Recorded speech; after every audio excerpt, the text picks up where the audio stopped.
L'époque Namboku-shō, aussi appelée période des cours du Nord et cours du Sud, ou guerre entre les deux cours, s'étend de 1333 à 1392 au début de l'époque de Muromachi de l'histoire du Japon.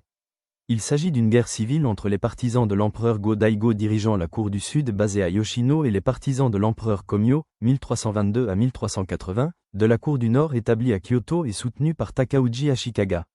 Après presque 60 ans de guerre, le Nord l'emporte en 1392.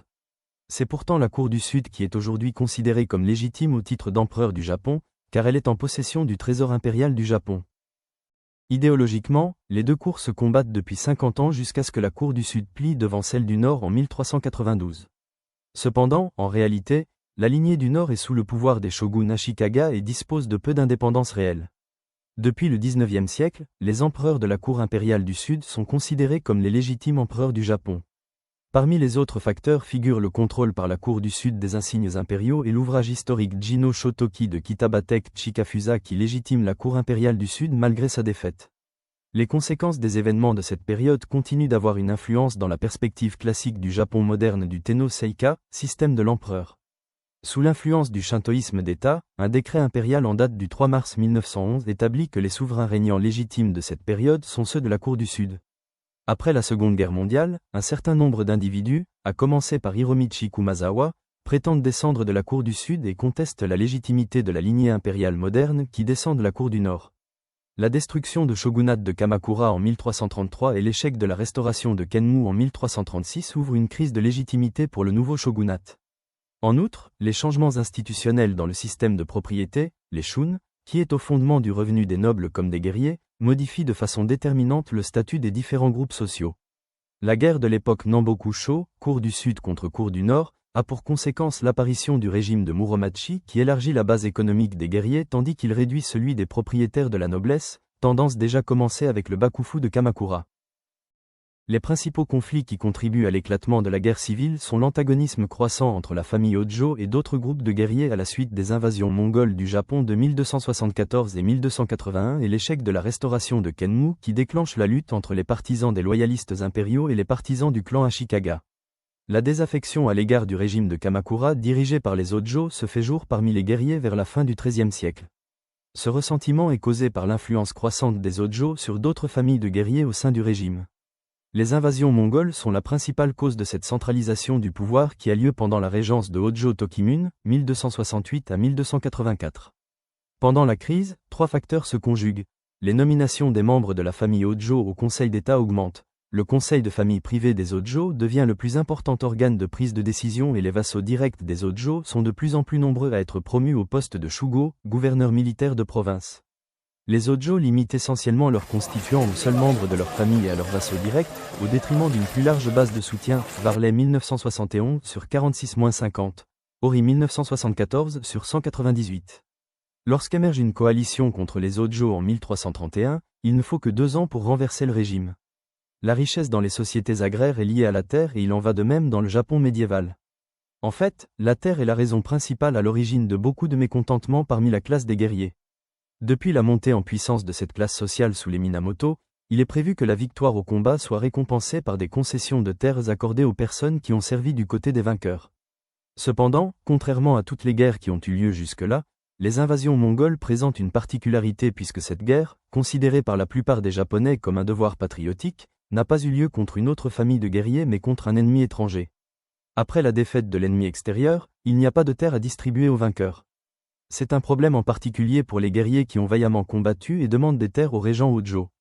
Même au début du XIVe siècle, ce mécontentement met une pression énorme sur tout nouveau régime quel qu'il soit et qui doit immédiatement satisfaire ce groupe social pour parvenir à établir son autorité. Lorsque le régime de Kamakura disparaît en 1333, la société de la cour de Kyoto est de nouveau disponible pour affronter les guerriers. Au cours de la transition de l'époque de Heian à l'époque de Kamakura, ces derniers émergent avec succès de la domination paternaliste de la cour en tant que force politique indépendante. Avec la disparition de Kamakura, la cour impériale tente une nouvelle fois de restaurer son pouvoir de facto comme alternative à la primauté des guerriers. La restauration de Kemu est la dernière tentative désespérée de la part de la cour de restaurer sa domination et pas seulement de préserver ses institutions. Cette situation ne se retrouve pas avant la restauration de Meiji du XIXe siècle. Au printemps 1333, l'empereur Go-Daigo et ses partisans estiment que le moment est venu de restaurer la gloire de la cour impériale. L'empereur Daigo, 901 à 923, qui vivait à une époque où la cour n'avait pas de rivaux et où la souveraineté effective était exercée directement du trône, devient le nom adopté et le modèle de Go-Daigo. L'idéologie qui émerge de la restauration de Kemmu est d'une importance capitale. C'est un mouvement déterminé à restaurer le pouvoir impérial vis-à-vis des guerriers. Deux des plus grands porte-parole du mouvement sont le prince Morinaga et Kitabatek Chikafusa. Le prince Morinaga est le fils de l'empereur Go-Daigo et le rival d'Ashikaga Takauji. Il plaide pour la militarisation de la noblesse comme étape nécessaire vers une domination effective. 16. Kitabatek Chikafusa incarne ce que cherche le prince Morinaga, un noble de Kyoto qui devient le plus grand des généraux impériaux en combinant les façons du guerrier à sa noble éducation. Pendant le long siège de Hitachi, 1338 à 1343, Chikafusa rédige le Jino Shotoki, l'une des œuvres les plus influentes jamais écrites sur la légitimité du système impérial japonais. Ce texte est l'un des fondements idéologiques de la restauration de Meiji du XIXe siècle. Toutefois, la restauration de Kemmu est un échec pour un certain nombre de raisons, dont la principale est le désir irréaliste de l'empereur Go-Daigo de revenir à ce qu'il perçoit avoir été un âge d'or. 18.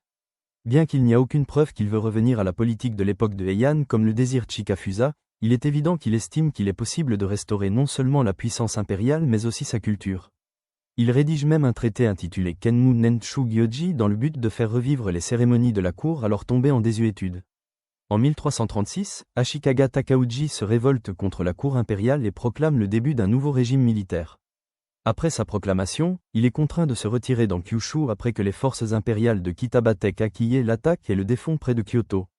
Cette trahison de la restauration de Kemmu par Takauji noircit son nom dans les périodes ultérieures de l'histoire du Japon et commence officiellement la guerre de Nambokusho.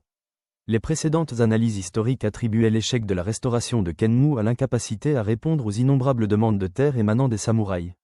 Cependant, il est maintenant clair qu'au niveau le plus important, à savoir celui des organes judiciaires qui décidaient des cas de litige foncier, la restauration a été efficace. 19.